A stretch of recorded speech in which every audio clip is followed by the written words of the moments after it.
We are going to hear today from Sarthak Agarwal from Nirvana Insurance. Sarthak joins us from Bangalore, India.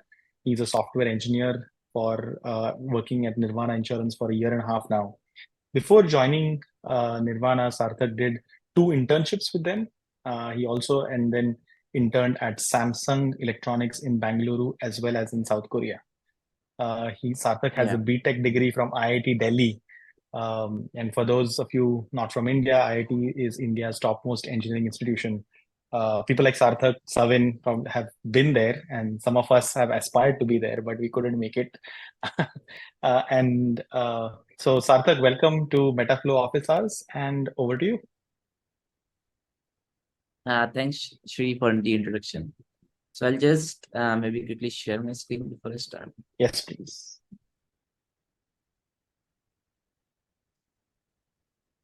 Let me know if you can see it. Yes. Great. So just before I start, actually, I would like to take a small minute to really acknowledge and appreciate all the effort Outer Bounds team is putting into this project, and engaging with the community through your communication channels. And just here, you guys have always been there in this Slack whenever I or anyone else has posted queries, feedbacks, even. So just really want to call that out. And I know you now have a cloud offering as well, but still the force on the open source and the self-hosted version has been running strong. So really appreciative for that. It's really impressive and exciting. So thanks for all of that. So with that, I would like to start with the presentation. So we can start with maybe a quick introduction on what is the problem we are solving here at Nirvana, and how does Metaflow figure into the picture here. So to start here, basically an introduction about who we are. So we are an insurance company, and we insure these commercial auto fleet businesses in the United States. So in the insurance, we use telematics data to better understand the risk of the insured. Now, the telematics data basically means sensor data coming from the vehicle, such as GPS, accelerometer, safety events, those sort of data. Now, in the insurance industry, the bottom line is determined by something called loss ratio. So loss ratio is basically claims paid over the premiums received. So it's a measure of your bottom line. And the only way to optimize this bottom line is to more accurately predict risk that a potential insured poses to you. So the more accurately you are able to segment that risk, the more accurately you are able to derive this ratio lower. And in turn, this means your bottom line is better. So that is where the data science comes into the picture, because to estimate the risk, you need to train some models on it. Statistically, you need to, this is a statistical exercise, estimating the risk, figuring out how much would we be paying in claims for this insured potentially, as compared to the premiums we receive from them. Of course, it's a statistical exercise. So that is where the data science figures in. Now, technically speaking, each customer in our segment has these 50 to 100 trucks in their fleet. And for an accurate risk prediction, we need at least 2 years of driving history. 2 years of driving history means 2 years of sensors data and all of that.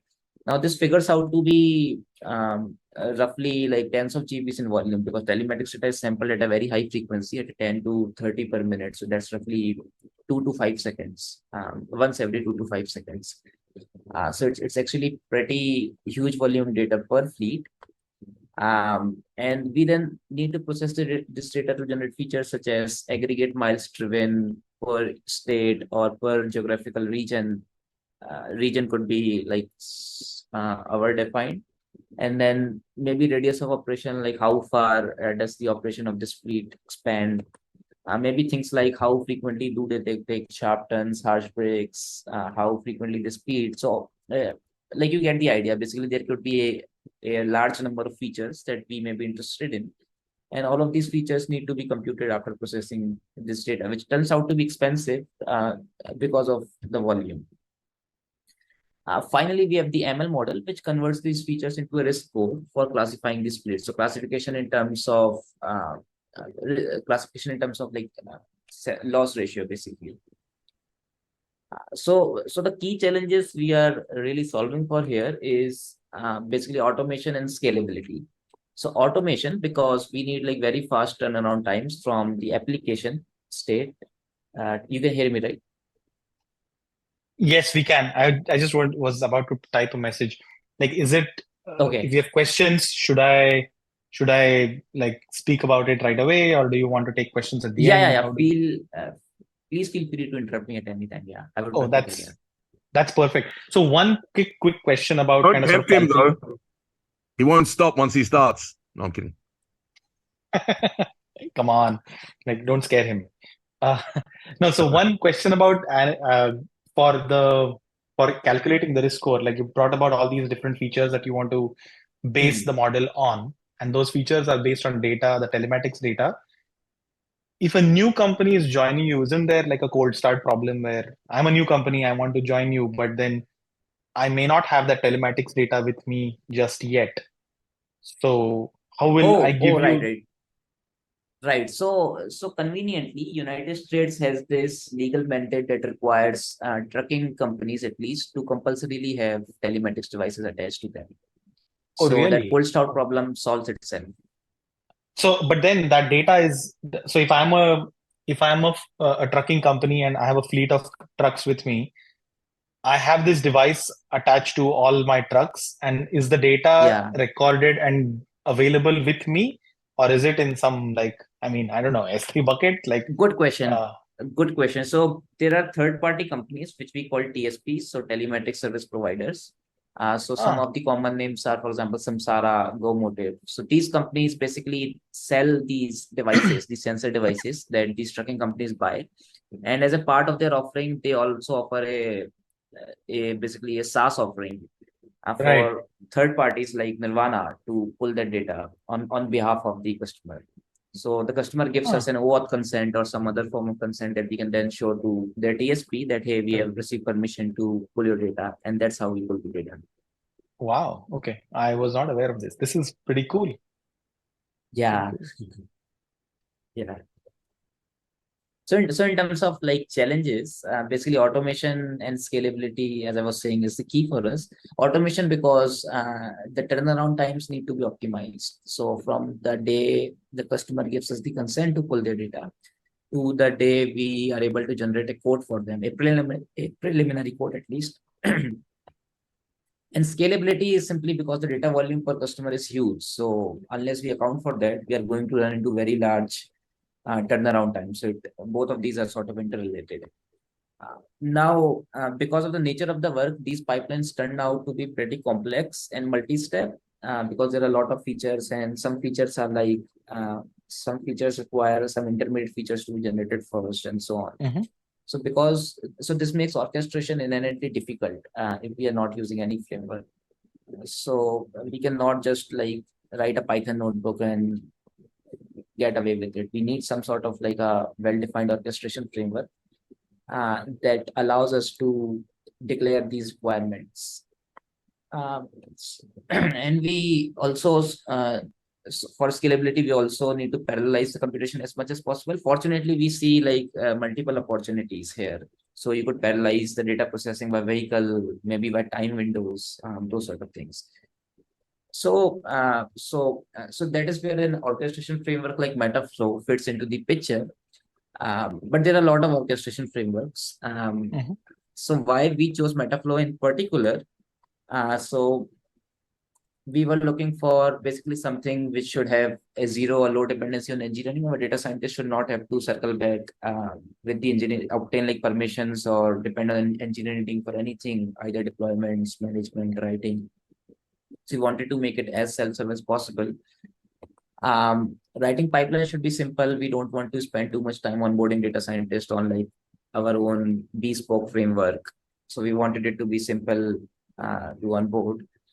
From engineering point, it should have low maintenance overhead, but so this typically implies we choose something like a managed deployment, a cloud offering, but we sort of prefer self-hosted because it allows more flexibility in terms of pricing and what you can do with it.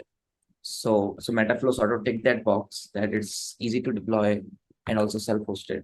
And finally, we were looking for something serverless, so we only pay for the compute time we use. In Metaflow, the only only fixed cost, I think, is the database, the RDS instance that we run for. Right. And everything else is completely elastic. So we like that. So this was basically our tenets for choosing a framework, and Metaflow, and like among the frameworks, at least we studied, Metaflow sort of was the only one that really stood out in this regard. So we decided to give it a try, and it has now been like 1.5 to 2 years, and it has been working great so far. So in terms of like our one question here about, so was this mostly driven, these requirements kind of sort of driven mostly from kind of sort of the organization and the engineering point of view, or was it more like, data scientists kind of sort of gave this as one of the things they were looking for, where they said, you know what, we like Python, we want to be in the world of Python, and that's it. Like, we don't want to be dealing with too many other things.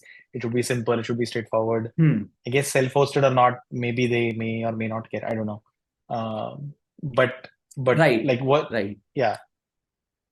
So good question. So it was sort of a mixture of both. So for example, the first requirement was a strong ask from data scientists, because they've seen in their past companies these things go wrong. So they knew this time they had to ask for this straight away. Things like self-hosted and serverless, it was more of a engineering and company-wide decision that we want to stick with that. But we were flexible on that. Fortunately, we found Metaflow, which allowed us that luxury. But so that was completely fine. How many data scientists are involved in this? Maybe today, I understand the decision when it was taken, there might have been fewer, but how many data scientists are involved today that actually use kind of Metaflow here? So even today, we only have 3 data scientists in the company, and the data platform team is actually also just 2 people. So it's a small team, really. Sure. And that's why like the low overhead and serverless, these things are important to us, because we don't have the human resources to invest heavily at this point of time. Makes sense. So this is like what our cloud stack sort of looks like. So we are using Metaflow so all these components are, by the way, glued together by Metaflow. And we are using, our deployment is over AWS. So earlier we were using Fargate as the compute cluster. But then over time, this year we switched to EC2 as the compute cluster. The reason was that, so our Docker image is quite heavy. It's like 3 or 4 GBs. So Fargate takes like 2.5 minutes to just start, to just download the image and start, which is expensive. And so that was the primary reason to switch to EC2, so we can basically cache images in the instance. So at least the subsequent steps are fast, even if the first step still takes 2 minutes to load. And also EC2 allows us to leverage spot instances. Fargate also allows spot instances, but EC2 also has reserved instances for better pricing. And if you can nail down the utilization ratio, by that I mean, if your instance is 4 cores, how many cores you're really utilizing for the compute, then it turns out EC2 is also cheaper than Fargate. But you need like a really high utilization ratio for that, I think over 60 or 70%. We're just touching that right now. Nice. Finally, I think if you need GPUs, then you would need EC2. But right now, we are not really into that territory. But we are just feature proofing at this point. So what this diagram does not deal is a few missing pieces. So this was about compute, like how theoretically compute would work. But if you look at MLOps as a process in an organization from start to end, then there are quite a few missing pieces that we need to take care of. So I would like to spend the rest of the presentation talking about these and how we solve internally for some of them, and how some of them are still unsolved. So the UI dashboard was the first thing. We needed some sort of a landing page or a web page where data scientists could monitor their runs. Fortunately, Metaflow already provides a UI service for that, which we are using, and it has been working. I think it works great so far. We don't really have requirements beyond what the service already solves for. Then we also needed some sort of an API-based triggering or basically a cross-language API for Metaflow. So Metaflow API is right now Python only. And for example, the engineering services are in Golang. So they needed some way to trigger pipelines, at least monitor their status, cancel them, those sort of things.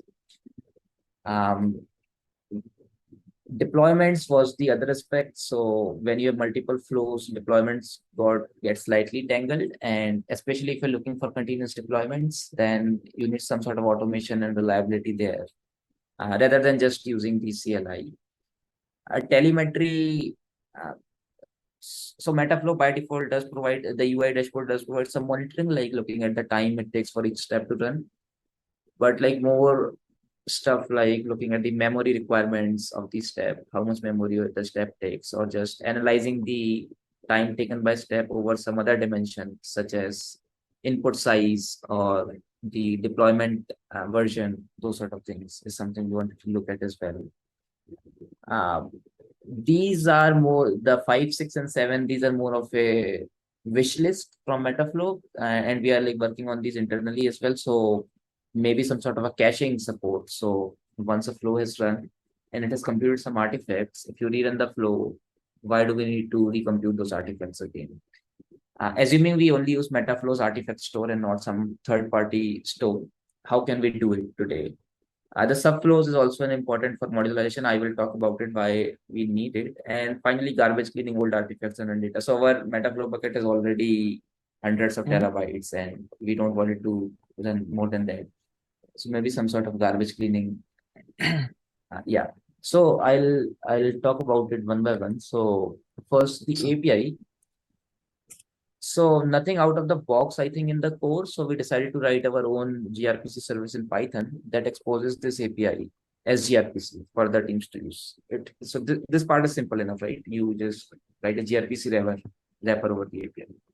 No, but that's if it's okay, I want to touch base on this. So what does this gRPC wrapper do? Because if there is a data scientist says, okay, the instructions are like, oh, Metaflow has a flow spec. You create a new class, inherit or extend the flows or implement the flow spec object, or rather the interface, and then there you have your start, whatever, as many steps in between, and that's your flow. So where does gRPC come into picture in this? Yeah, so gRPC needs to be aware of all the flows that are currently present in the system. So yeah, maybe I should have touched upon that. So our gRPC during boot, it basically scans all the step functions that are available. So it knows about them. And it is, sorry. No, go ahead. Complete your thought. So the next thing is this gRPC should also be aware about the input schema of the flow, the input that a flow needs to run, right? I think that's what you were talking about. How does it know about that? I'm still curious, like what does so is there a service, and I believe you mentioned something about written in Golang or something, that triggers a flow? Is that what it is doing? So this is a Python service. Okay. Any service in Golang can make a gRPC call to this service, and this service internally resolves it into a Metaflow API call, the Metaflow Python API call. Got it. Okay. So this is, I mean, if I drill it down even further, this is a server process that is running, correct, presenting an API. Other services send gRPC payloads or whatever to this service. This service will process those payloads and convert it into Metaflow, whatever inputs and Metaflow parameters, and start a Metaflow flow, like trigger the actual flow. The flow runs, and I guess the result is returned back all the way or something like that. Is that correct? Correct. Okay. So so Metaflow does not provide a programmatic way to start a flow. So we directly use the AWS API to start the step function. Yes. I made a note of this. So I'll let you complete all of this. But in one option or one thing to discuss also would be if you use Kubernetes or if you explored using Kubernetes, because Metaflow offers the ability to trigger a flow based on an event, and the event could be a webhook based HTTP event. So you make an HTTP request to a particular endpoint, and that can trigger a flow. But that's today based on Kubernetes and some other components involved in this. But we can talk about that later. For now, this requirement is very kind of sort of fairly common, that I want to be able to invoke a flow programmatically whenever I want. Yeah, sure, Saurabh, go ahead.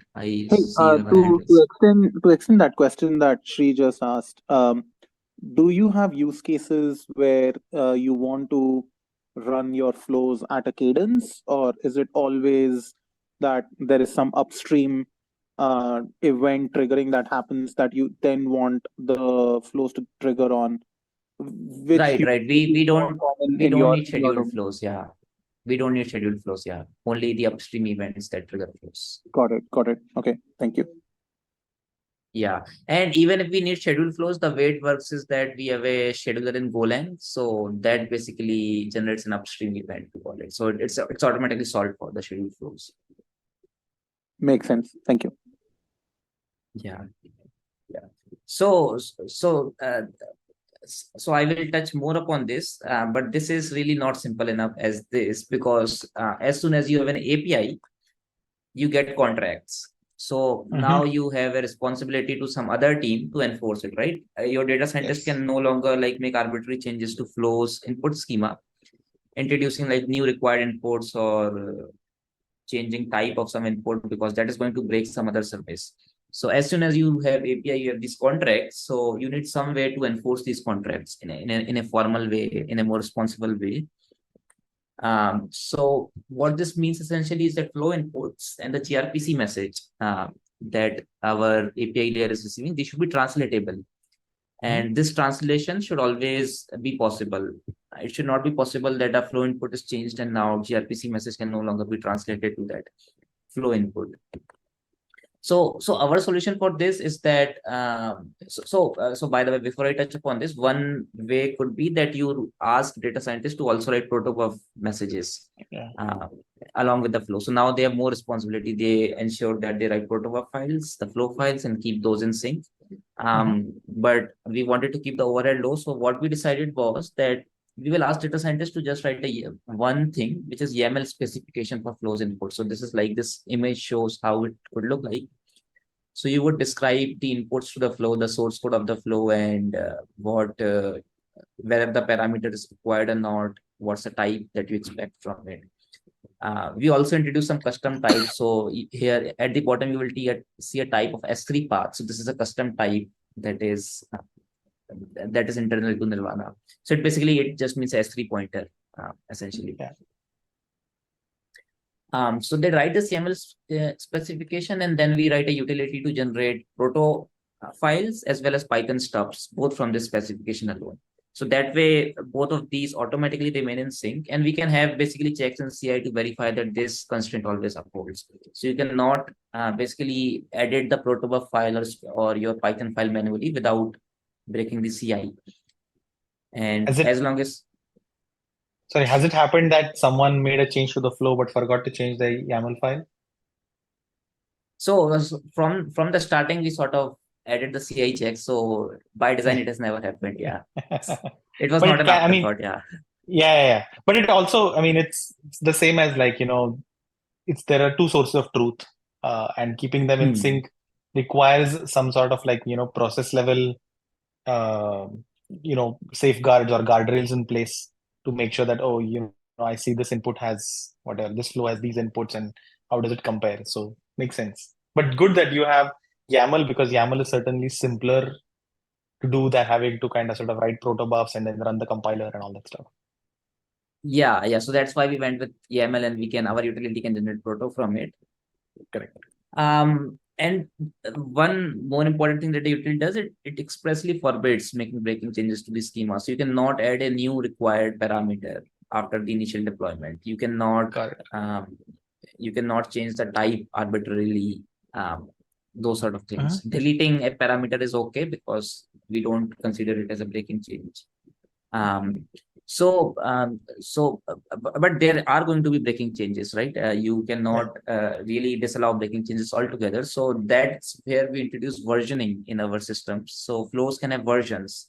So the first version may have some set of parameters. The next version may have a different set of parameters. So what versioning allows us is to do gradual deployments. So you can deploy both the versions at the same time, and then slowly switch your upstream code from version 0 to version 1 as that code changes. So that allows basically zero downtime deployments, even with breaking changes.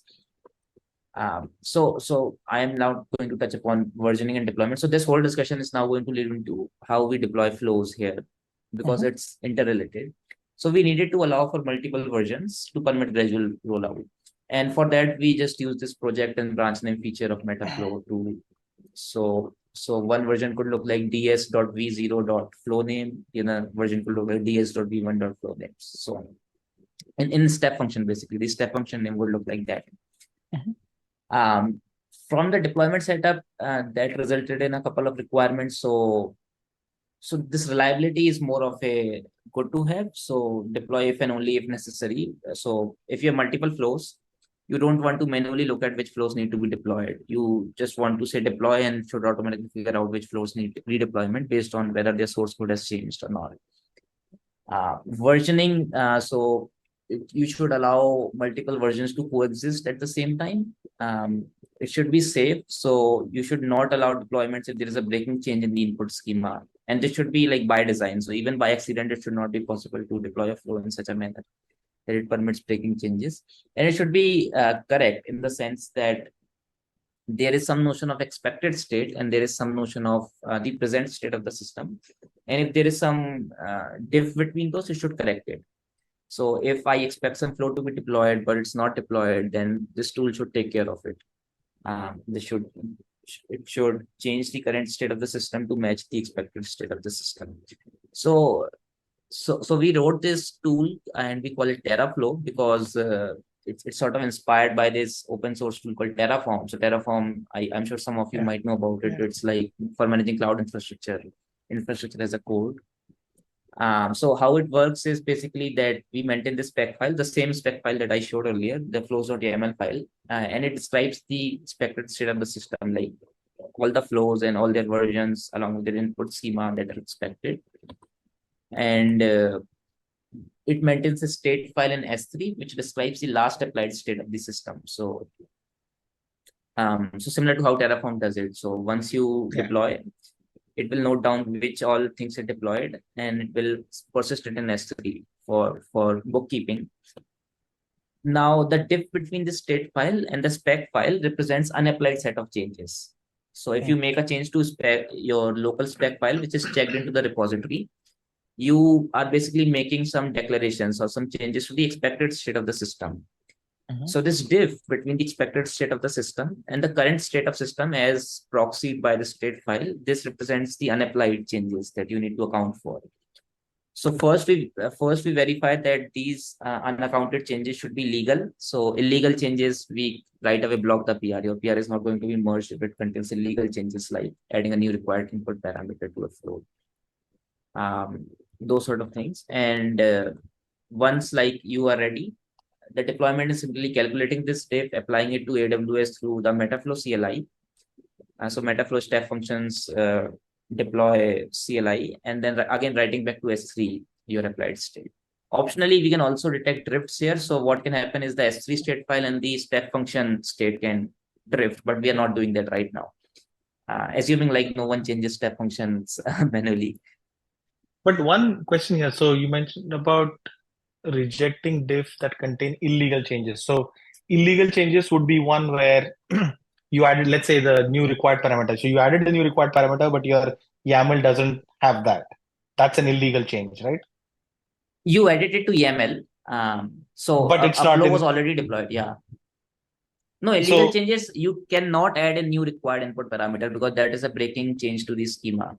So if you add a new required input parameter and deploy, some existing customer is going to break because they are not really sending that required input parameter currently. But then how will you make that change? You also need to make a change in the YAML so that the subsequent protobuf change also happens, and so that subsequent whatever. So the way we do it is you introduce a new version of your flow in the YAML. So YAML allows multiple versions of the flow. Right. So you introduce a new version of the flow. Yeah, and then so for some time, 2 versions of the flow would be deployed, and then you gradually switch your consumers to the new version. Once that is completed, you can delete the old version if you want. Got it. Yeah, makes sense.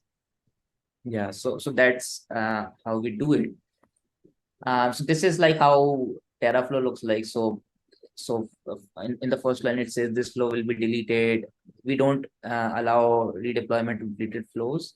And in the second line, it says this has been modified, and in particular, the code source has changed. then maybe some new optional parameter is added. So adding an optional parameter is completely fine.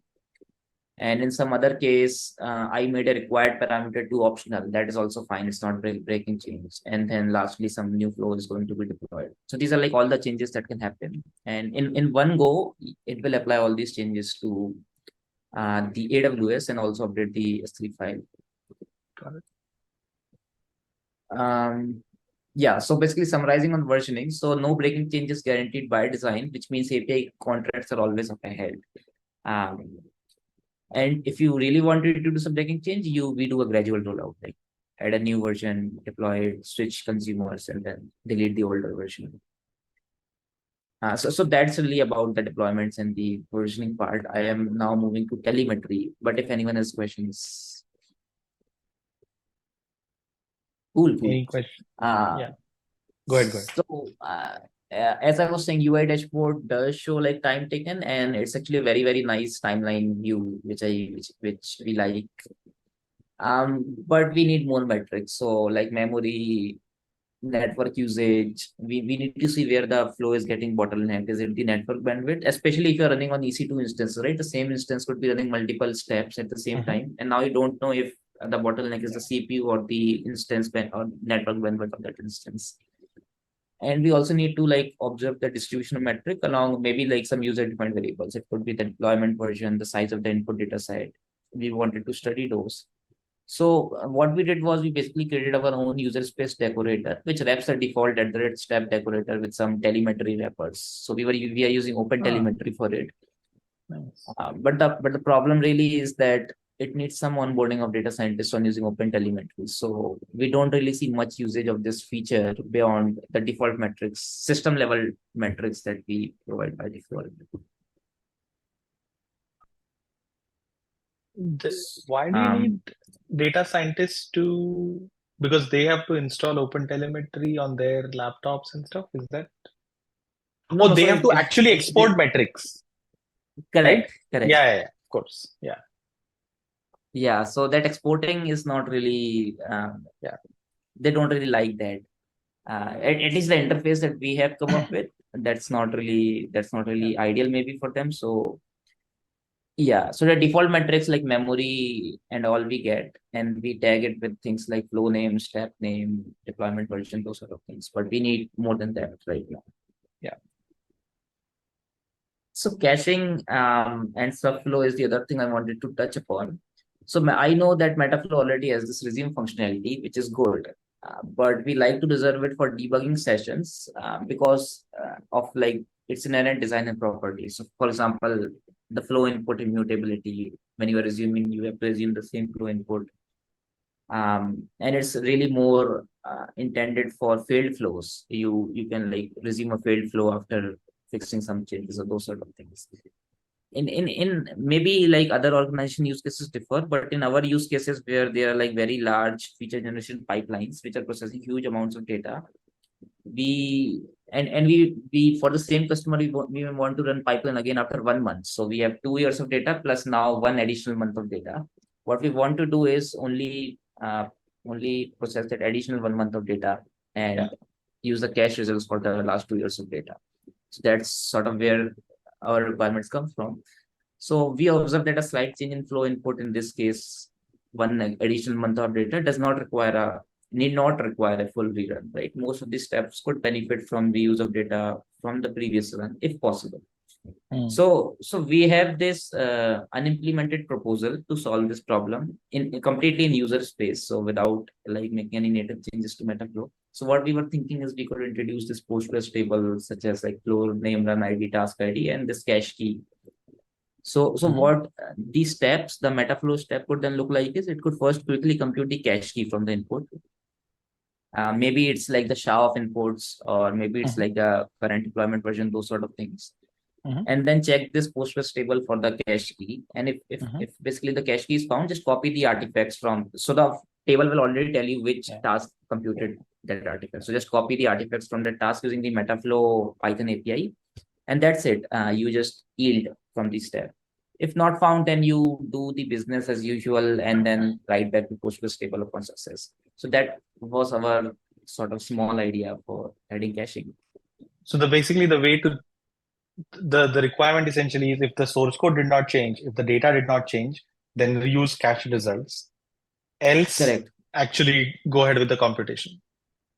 Yeah. Right. Yeah. Right. Interesting. Yeah, but I mean, I don't know. You tell me, like, isn't a bunch of data science work kind of sort of begins with like randomization, initialize like a neural network with random numbers and then change it. So something or the other might change if you were to run the step every time. But is it okay, or it depends on your use case, I guess. Maybe for training starts with a random seed, but like for I feature see, I generation see. pipelines in Sure, particular, sure. it's pretty Oh, I see. deterministic. Got it. Okay, okay. Yeah, fair. Yeah, and Interesting. training tends to be, so even in training, basically there are like two stages. So there is a pre-processing stage, and then there is the actual training. Mm-hmm. So what we have seen happening with our data scientists is that they wrote some flow, which is like a very large flow. It takes 6 to 8 hours to finish, to completely train. But just during the training, they found some null value or zero value, and it crashed the flow. So now they have to restart the flow. It would have been ideal if they, so right now they use a resume functionality to do it. But if it was also cached, then that would have also solved the problem. So the pre-processing steps could have just cached complete, and now the training can just rehappen. Got it. Yeah. So in principle, I think this may solve it. We have not really implemented to say with confidence, but because we are doing it in user space and not in the Metaflow core code directly, it makes certain things difficult. So for one, like copying artifact involves a download, right? So you can avoid the re-upload because I'm aware that Metaflow uses content addressable storage. So re-upload it won't do again, but the download it will do to copy the artifact. So if Metaflow were to natively support it, Metaflow can just avoid the download as well. It just needs to insert a pointer into the task metadata file to point to the same artifact. So for large artifacts, this may be significant. And I guess if you are looking into caching, you are talking about large artifacts. Have you explored using Metaflow extensions? Not really. So Metaflow extensions is a mechanism for extending Metaflow functionality. Now I'm just trying to think about whether Metaflow extensions would work in this case or not. I'm not exactly sure. So even I need to go and kind of sort of look at that. But one option to explore, like since you mentioned that, okay, making changes to Metaflow is one thing, but it will come with its own kind of like, it can be a complicated because you need to make sure everything that exists today works correctly and so on, and we don't break anything. Exactly. Metaflow extensions is the mechanism to extend Metaflow and add more functionality. And I think this might be something I'll also make this as a note to kind of explore whether this can be something where Metaflow extensions can help. And I don't know. Yeah, that's a good call out. Actually, I have not also explored the Metaflow extensions that much. I think I can also have a look what is the functionality of it there and how much control does it allow us. Yeah. Thanks the other for option, for that. yeah, the other option could just be like imagine Metaflow having like an at cache decorator where it can figure out the logic that you mentioned. You can also always write your own decorator, which is basically a function that you have in your own library and ask people to import the library and start using that. It takes people to kind of adopt that and so on, which is still extensible. But yeah, I mean, you still kind of use, especially this problem of like, pointer to the artifact, that probably you still have to write the code for it yourself. Yeah. So native support would avoid that, but that's okay. That's not like a really, really big problem right now. The other problem is, so it's sort of a consistency issue. So because the write to Postgres, so Metaflow writes artifacts lazily after the task, after the last line of the task completes, right? But the last line of the task is going to be the write to Postgres table, which is actually supposed to happen after the writing artifacts has succeeded. So that has sort of switched over. And if like due to some reason the write to artifact S3 fails, then we may be looking at an inconsistent state. So so that's like a slight corner case. that I think may be unavoidable because you're doing it in user space. And like the integration with the UI dashboard, that this step was cached, just giving a hint to data scientists that this was cached, and maybe also hyperlinking to original. It's more of a good to have than a requirement really. So one quick way for you to do this today, by the way, is to use tags. So Metaflow has tags, and then Metaflow has a way to access the currently running run and task using this current variable, if you have seen it. Right. So you can use Right. current, and then you can tag that particular task as, cached, and then maybe the name of the step. You can put whatever. Tag is basically a free-form key value pair. And on the Metaflow UI, on the right-hand side, it shows all tags.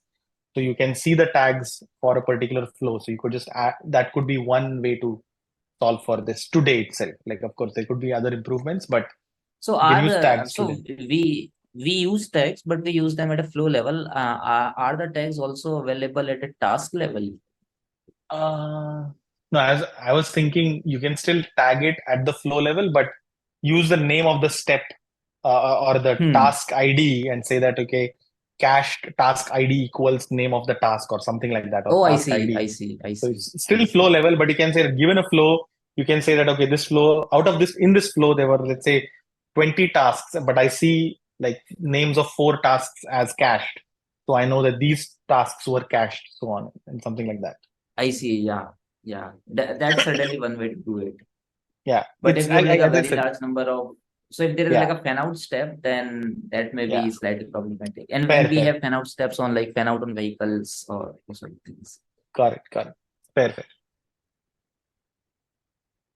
Yeah, so this is I have a dumb question here. We're sort of talking about adding caches to Metaflow, right? You sort of gave an example some while back about, your data scientists having flows that, let's say, run for 7 hours and whatnot. And if steps fail in the middle, then you want to sort of skip over them. Out of curiosity, what is do you have any rough sense of failure rates for your steps that might have driven you to sort of consider caching executions from previous runs of those steps? Like are those failure failure because of Metaflow or because of external dependencies? Like, do you have a sense of that? Right. So good questions. Failure is not a motivating example for caching. The motivating example for caching is to enable incremental processing of data. So basically, let's say you want to process 2 years of data, 2 years of driving history of a customer, but now you want to do it once it becomes your customer, you want to do this processing every month as well. So when a new month of data comes, it's easier for you to process last 2 years of driving history. But for your pipeline to automatically figure out that I have already processed 23 out of 24 months, so I only really need to process the last 1 month.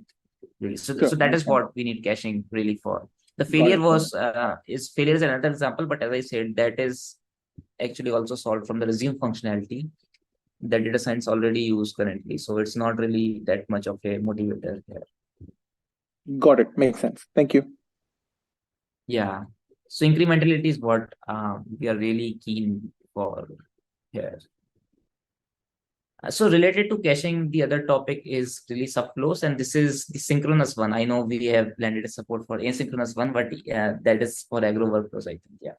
So I'll just motivate why we need subflows in the organization. So so imagine like your flows, if they get quite large, let's say 20 steps, then having subflows is nice if only to modularize, right? So now modularize. So one argument I've seen in Slack channels in discussions is that you can also do modularization today using just split your code into Python functions and then the step called the Python functions, which is fine. But I argue that there are actually 2 types of modularization that we are looking for. The code time modularization, sure, this does it. But we are also looking to modularize deployments. So imagine like there are, so I'll just jump to the next slide maybe. So imagine like different teams on different feature generation flows. One team can own the feature A, another can own feature B. So we want both the teams to version their feature generation flows independently and separately. And then the third team can basically should be able to write a parent flow that uses both the subflows. Now in the current approach, sure, like the code can be spread, but the deployment, as long as like your flow is 1 unit of deployment, you are going to deploy the flow A and flow B at the same time with your parent flow. And now if like the team that manages flow A releases a new version of their flow, they also need to deploy all the consumers. So which is sort of what we want to avoid here. So basically, also allowing deploy time modularization is what motivates the need for subflows. Right, and it seems very hard to do without native subflow support, as flow is a single unit of deployment, so decentralizing deployments is difficult. This is a very good point about deployments, actually. At least I have never come across subflows. So another term, by the way, that you might have seen in the Slack channels is called flow composition. That's what people have been kind of using. So flow composition has always been talked about at least the ones that I have seen in two different use cases. One is that they genuinely want flow A to trigger flow B because whatever you did A and then you want B, and then the second one was had to do with like whatever, maybe like what you're saying, like code simplicity, different teams can write different flows and so on.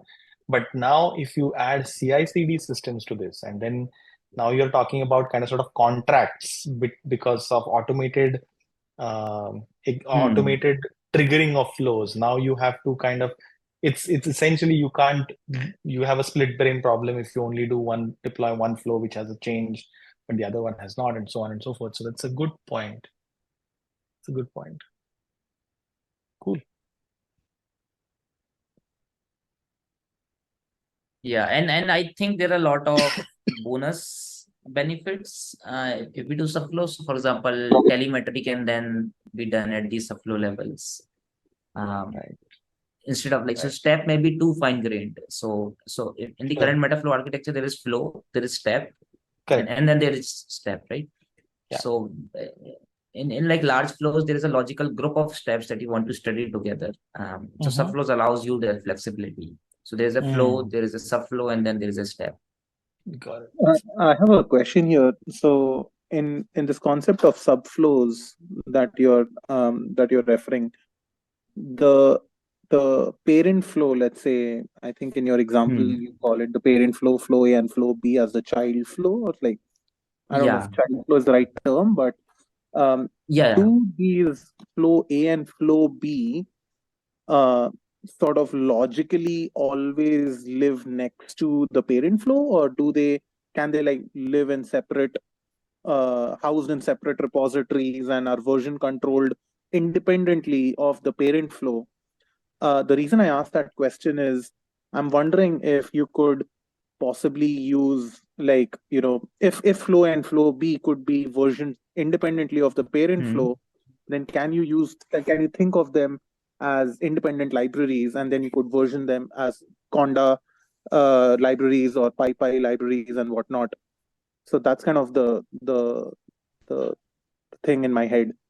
But I don't understand if flow A and flow B are living right next to the parent flow in this case.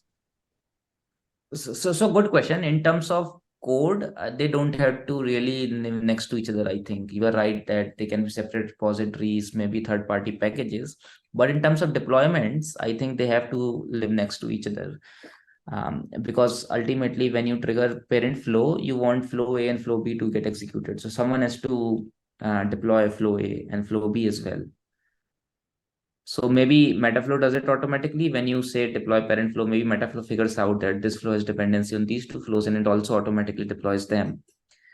Maybe that's one solution. Or if like, right. Yeah. I didn't think about the deployment piece. Got it. Yeah, if you want to like modularize deployment. So right now the philosophy is that deployment is just one step function or like one unit.